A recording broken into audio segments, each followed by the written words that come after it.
All right, guys. So for my part of this assignment, I decided to focus on the margin of error. With this presentation, it didn't have much margin of error, but I did want to point out some things that could construe beliefs and the way that it would be weighed out for you. The number one thing is the use of other cases that have already happened. Just be a little careful when using other cases and pleading your case. Many times it will draw into a line of bias as it is already set in stone with a certain subject. Certain people already feel a certain way about things, therefore, that might harm you when presenting these things.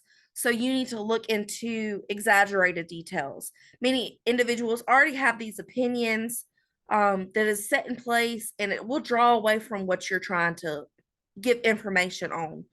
It is great to use the compare and contrast examples, but when you're doing that, as I said, probably best to just exaggerate something.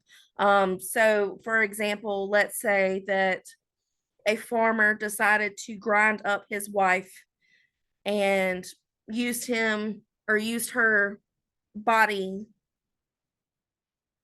particles that was left behind to uh, replenish his manure in the fields to make his flowers beautiful. That's just an example. Of course, that's very elaborate, exaggerate, but it's better to use those rather than using something that's already happened because this already has biases set on it.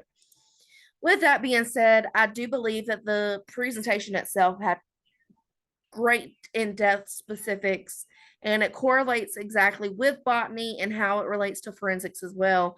In the beginning, given that definition, the hardcore definition was good. Another beneficial part was following up at the end with the show. Having that solid rock evidence of something is really beneficial and helps push your point a little bit more.